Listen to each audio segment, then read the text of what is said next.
Rani, the honorable guest of honor this afternoon.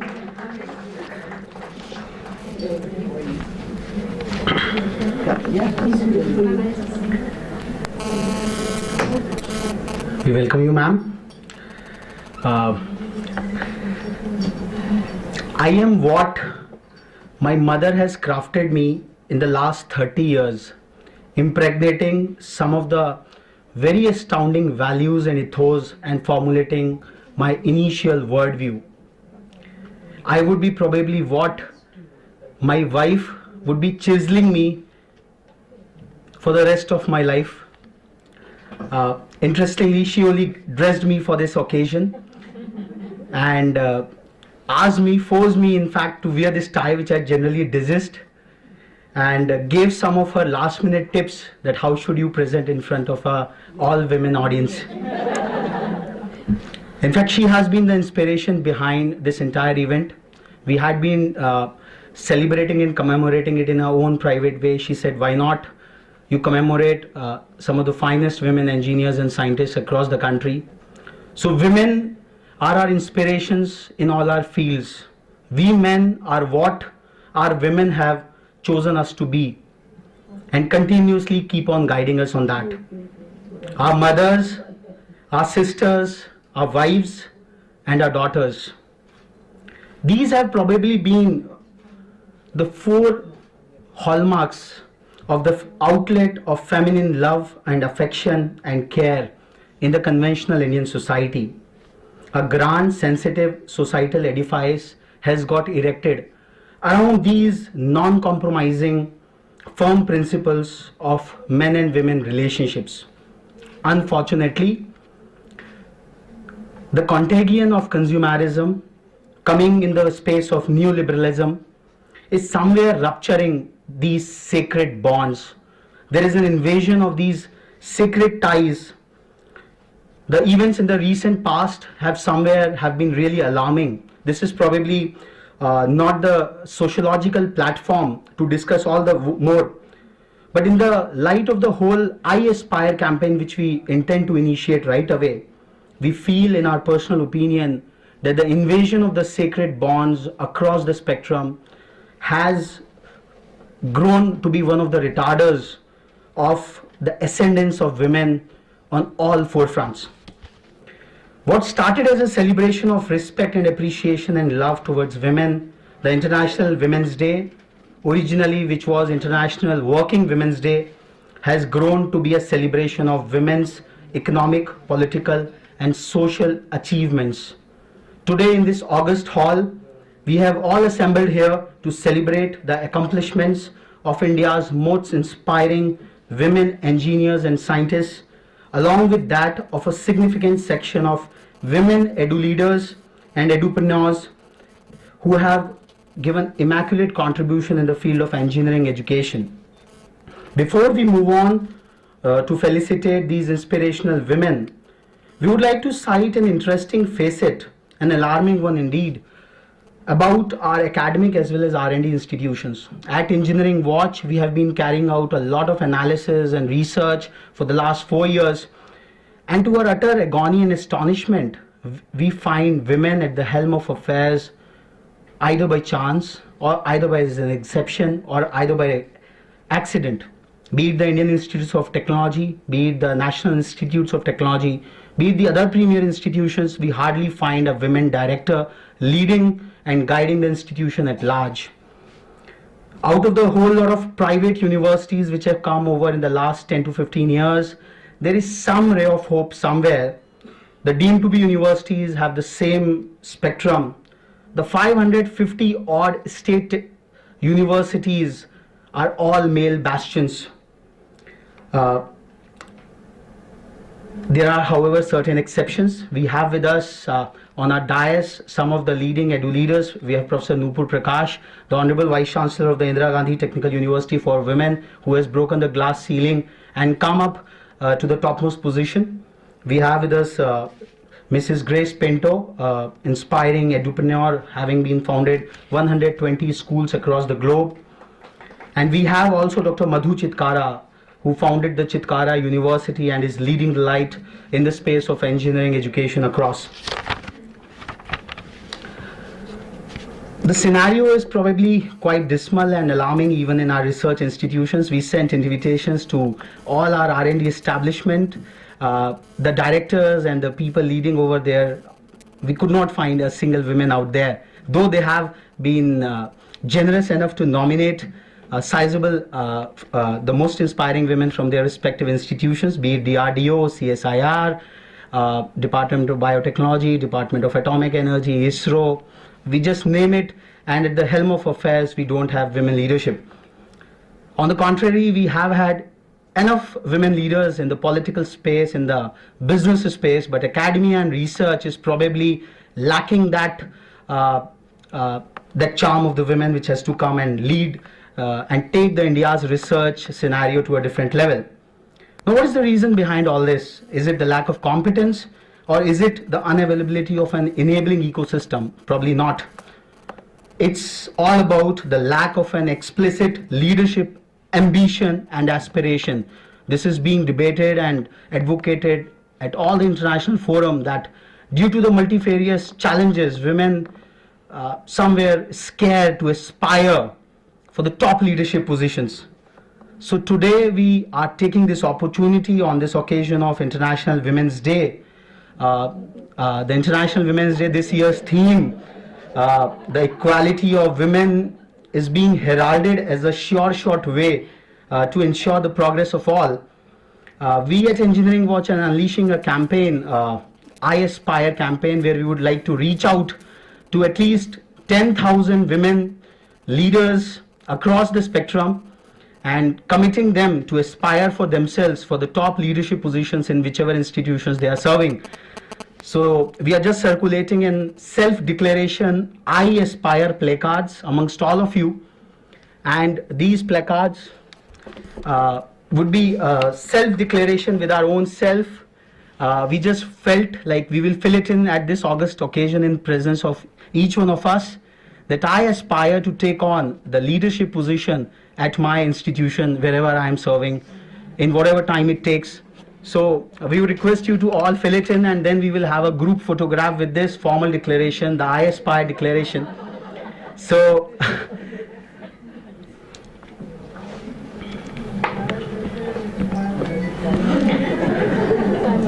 show me just quickly.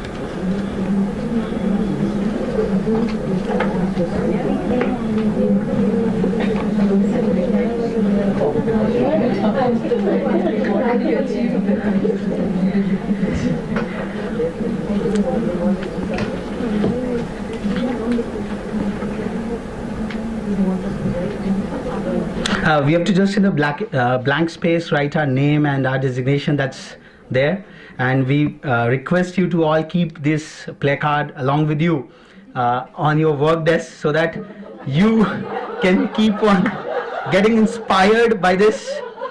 We also have put up a public declaration which we would be signing at the end of this event. We would be signing it off, and we would be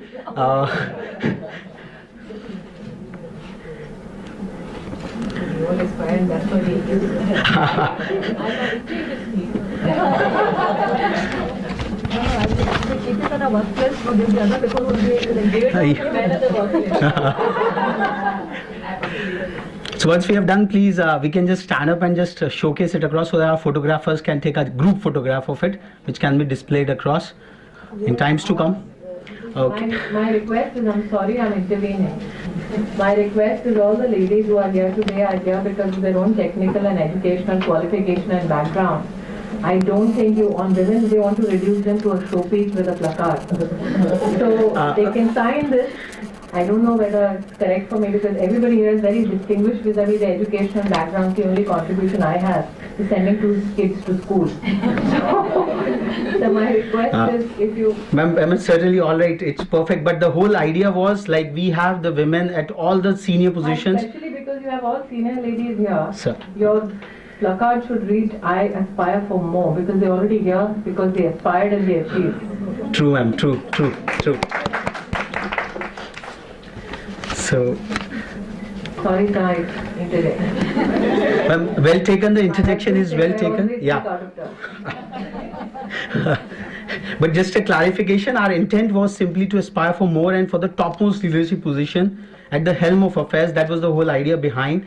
That was we wanted to advocate and take it forward. That's it, ma'am. If that falls within, we can just... I don't know, it's a decision of the ladies, not mine. I'm not technically qualified to answer this question. So fair enough, the House takes on the call. Now, before I invite our guest of honor for this afternoon, Mrs. Smriti Irani, who we all know for her terrific...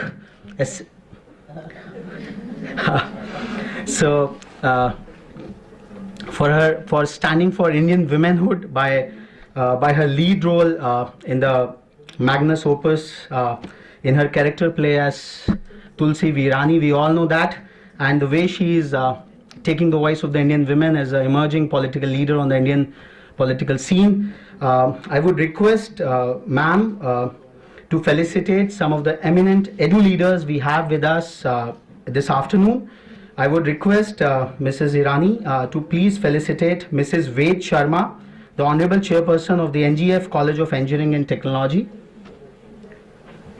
Ma'am has not been... I request Ma'am Srimati Kunneet Suri, Head International Operations with the IEC Group of Institutions, to please receive a token of appreciation from Mrs. Irani.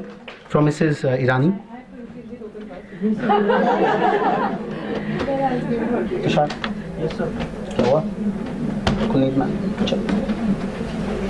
Thank you so much.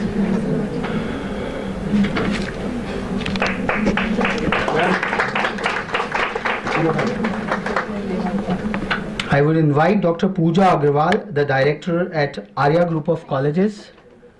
She is not probably has made it. Miss Silky Jain, executive director at Tulaz Institute. Not yet come. Miss Mona Gulati Puri, director corporate relations at United College of Engineering and Research.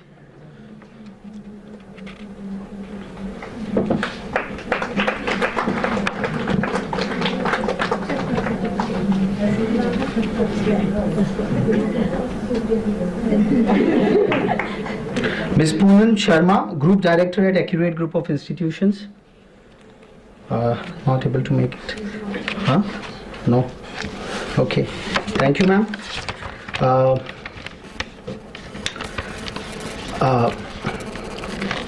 Before we move on further, we have prepared a very prize publication comprising of the contributions of all the inspiring women, engineers and scientists present in this audience.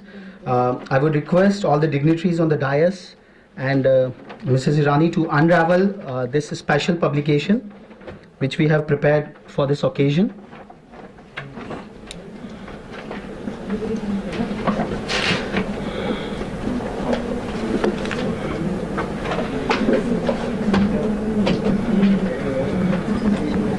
और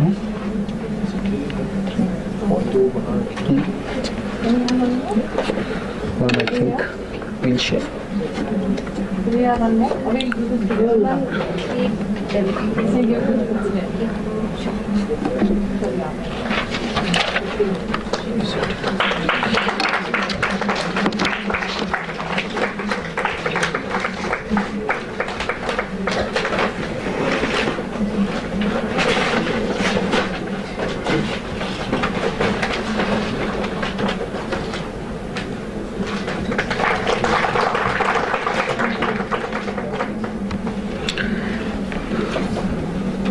Thanks a lot, ma'am. Ma'am Irani has to leave for some pressing engagement. I would, without losing any further time, I'd request her to give her keynote address. I aspire, taking risk and advocating self, which are very important for career progression. Ma'am, please.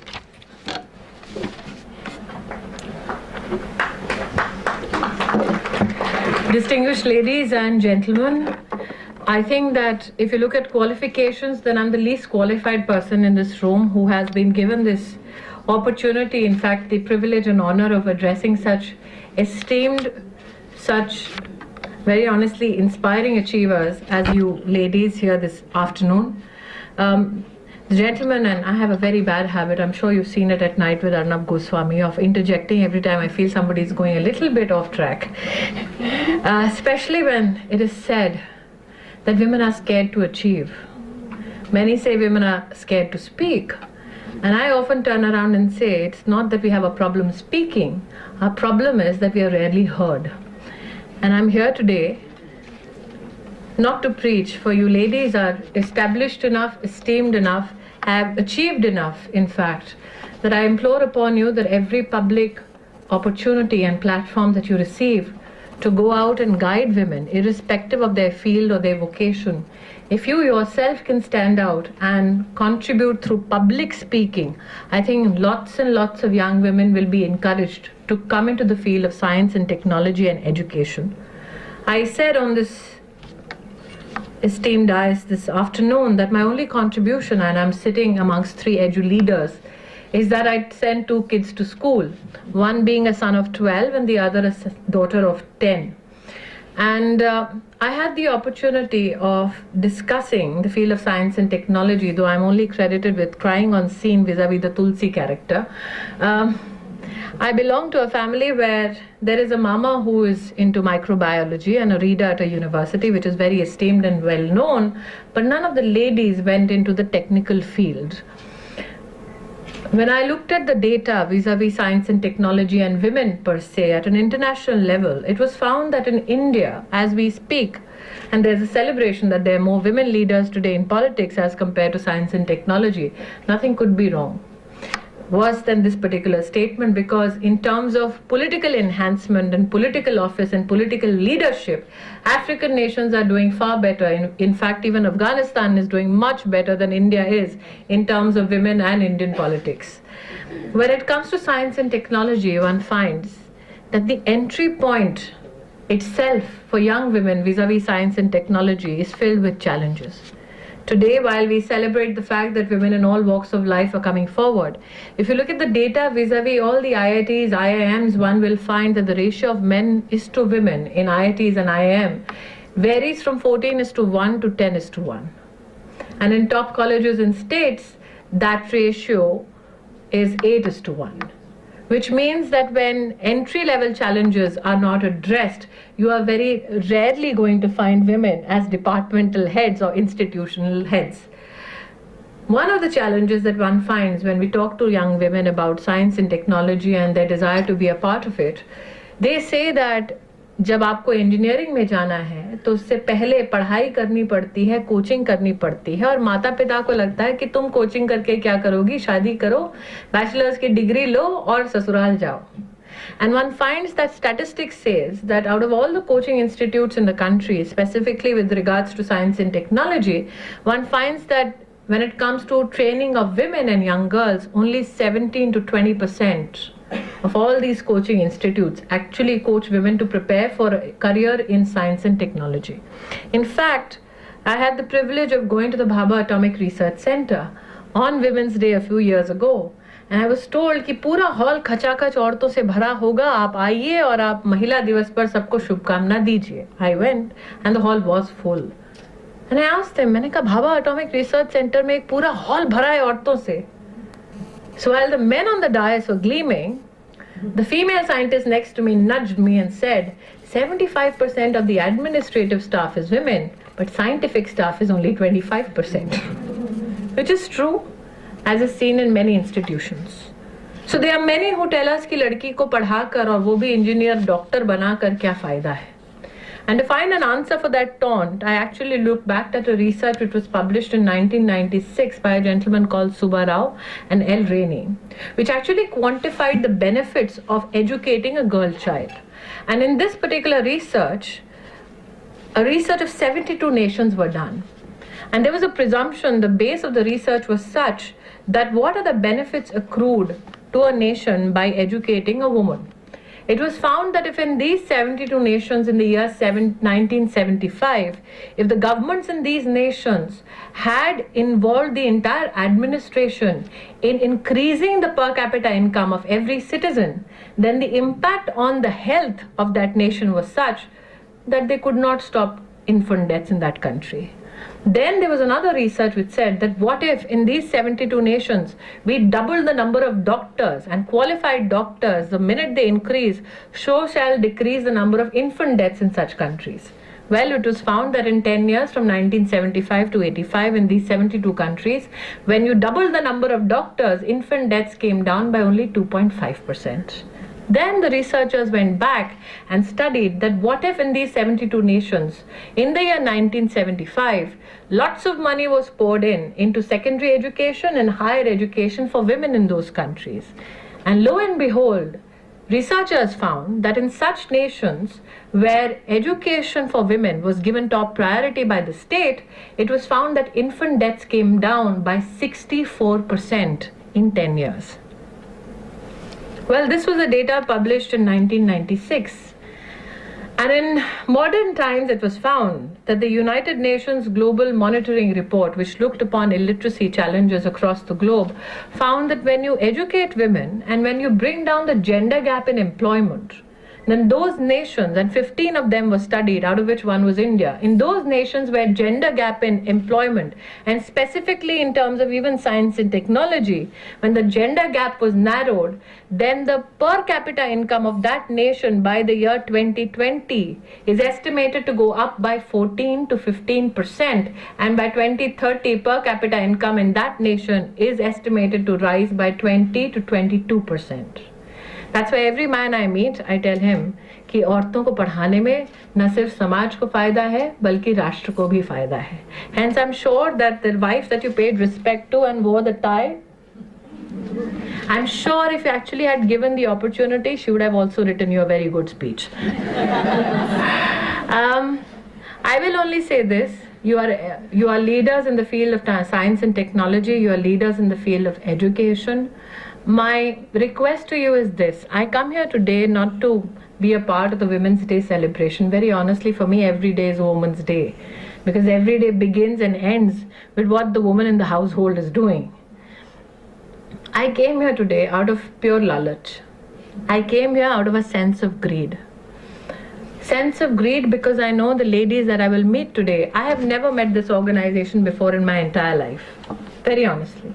This organization sent me an email, and the only catchphrase in that email was that we are actually coming together to honor women scientists, engineers, and leaders in the field of education. I came here today so that I can implore from this stage to every lady who's a leader in all these fields that please go out and mentor one young girl and make her a leader, and I'm sure she'll carry your legacy forward. All those girls who are not being trained to get into an engineering college, all those girls who are being denied a higher rank in an IT company need to be told that for the first time in human history, in Yahoo, Marissa Mayer was hired at the age of 37 when she was full-blown pregnant. That means a woman's reproductive health is also not a challenge, also not an intrusion into climbing the corporate ladder.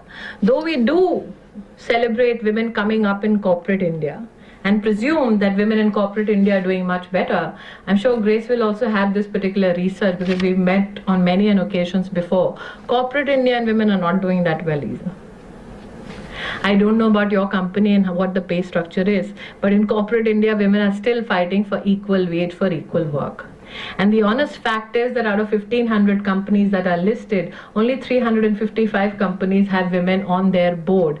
And out of all these companies, only 11% have women as CEOs. But the only problem there is that these female CEOs still earn less as compared to their male counterparts. So when we look upon opportunities where we are looked upon as equals, that is a day where India will not deny a young girl a right to be a scientist, a right to be a technocrat, because families will train her at the entry level and families will provide for her to have a better prospect as an engineer, as a scientist, as an edu leader. So in the hope that one day we shall all return to a hall 3 times the size like this, I leave you today, ladies.